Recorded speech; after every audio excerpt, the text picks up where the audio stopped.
Surpris d'en avoir autant vu, nous repartons vers l'Ukraine. Et cette fois, le passage du checkpoint russe va être plus délicat qu'à l'aller. L'homme est soupçonneux, il ne comprend pas notre aller-retour. Что снимаете? Est-ce que tu filmes? Снимаете что? Est-ce que tu filmes? Une route de campagne tout au sud de l'Ukraine. Nous nous dirigeons vers la Crimée, occupée par la Russie depuis le 27 février dernier. En un mois, Moscou a fait de la presqu'île un territoire russe. Depuis, le sud de l'Ukraine vit dans la peur. Des fortifications improvisées ornent les routes. Des drapeaux ukrainiens réaffirment la nationalité du coin. Un Poutine casse-toi, l'Ukraine est unie, a été peint sur cette borne. Cette drôle de guerre inquiète Tetiana Oleksandrivna. Tchongar, sa commune, s'est transformée en zone de conflit. Là, ce sont nos soldats, ce sont les nôtres. C'est comme la guerre ici. Oui, c'est ça. 2 kilomètres plus loin, Madame le maire n'est plus chez elle. Ici commence la nouvelle frontière avec la Fédération de Russie. Les drapeaux russes flottent au vent. Sur la carte, Tetiana ne peut que constater les dégâts. Voilà, tout ça c'est le territoire de ma commune de Tchongar. Et là, c'est la limite entre la région de Kherson au nord et la Crimée au sud. Et nous sommes ici, à cet endroit. Ils ne se sont pas contentés de la Crimée, alors ils ont pris un peu plus. Ils ont pris ce morceau ici en plus. Et peut-être par là aussi. Vous ne savez pas exactement ce qu'ils ont pris. Par là, on ne sait pas. On ne peut pas y aller. Première information, les forces russes ont avancé de 4 à 5 km au-delà de la Crimée et ni les autorités ni les militaires ukrainiens n'ont essayé de les repousser. Le colonel Martchouk commande les gardes-frontières. C'est une nouvelle forteresse qu'il a désormais au quotidien en face de lui. À droite et à gauche là-bas, ils ont creusé des tranchées. Dans les tranchées, ils ont mis des blindés. Et devant tout cela, ils ont mis des champs de mines. Vraiment, ils ont miné? C'est marqué miné en tout cas. Et croyez-moi, personne n'est allé vérifier. Et personne n'en a envie. Nous demandons au colonel si nous pouvons essayer de passer la frontière ici. Sa réponse est sans appel. Ils vont tout de suite vous casser la caméra et prendre les cassettes. Je ne vous conseille pas d'essayer. Nous voulons tout de même savoir à quoi ressemble la Crimée sous occupation russe. Nous allons donc tenter de passer à un autre poste frontière russe à une centaine de kilomètres de là. Le checkpoint nous surprend à un virage. Bonjour. S'il vous plaît, passeport, document. Ok. Cagoule, pas d'insigne sur les uniformes. Les deux hommes vérifient les papiers, mais décident de nous laisser passer. Ce n'est pas encore vraiment la Russie, car il nous aurait fallu un visa. Pourtant, à Armiansk, la première ville sur la carte, c'est clairement Moscou qui commande.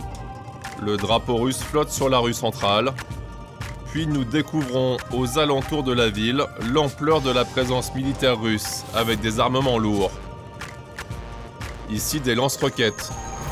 Plusieurs batteries des fameuses Katyusha. Là, un alignement de canons longue portée. Baisse.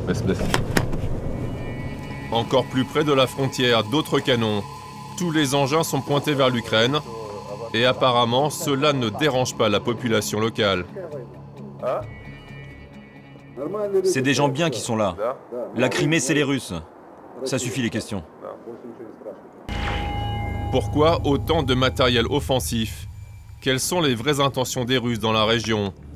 Surpris d'en avoir autant vu, nous repartons vers l'Ukraine. Et cette fois, le passage du checkpoint russe va être plus délicat qu'à l'aller.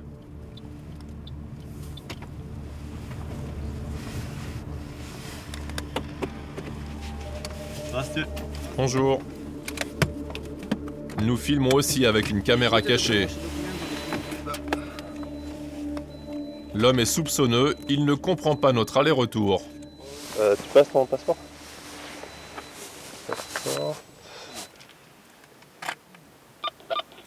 Подойди на третий, пожалуйста.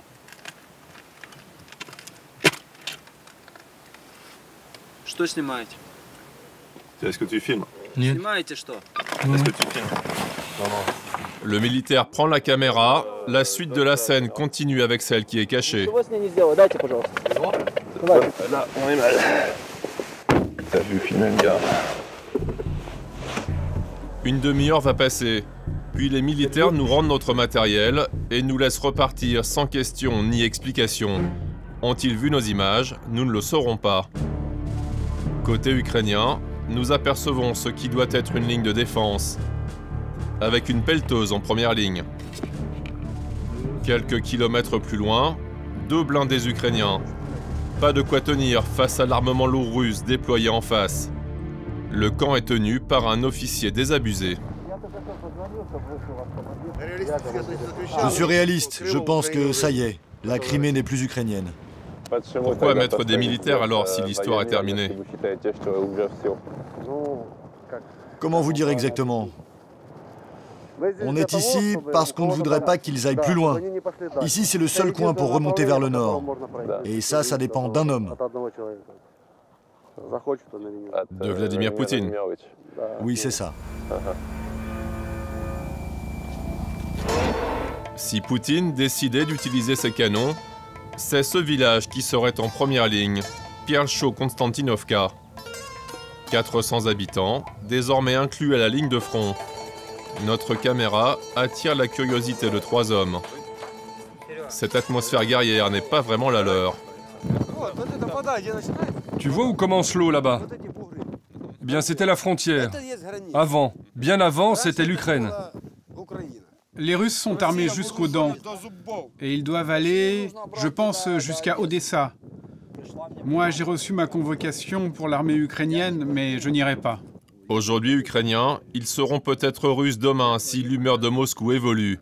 Ils ont bien compris que leur sort ne leur appartenait pas. On a des crétins qui ont rendu la Crimée à la Russie. Des crétins. Moi, nos élus, franchement, je te les rassemble, je balance 60 kilos de dynamite et je fais tout sauter. Jusqu'ici, personne ne s'est battu pour empêcher la prise de la Crimée. Ce village sera peut-être bientôt russe à son tour, si Vladimir Poutine le décide.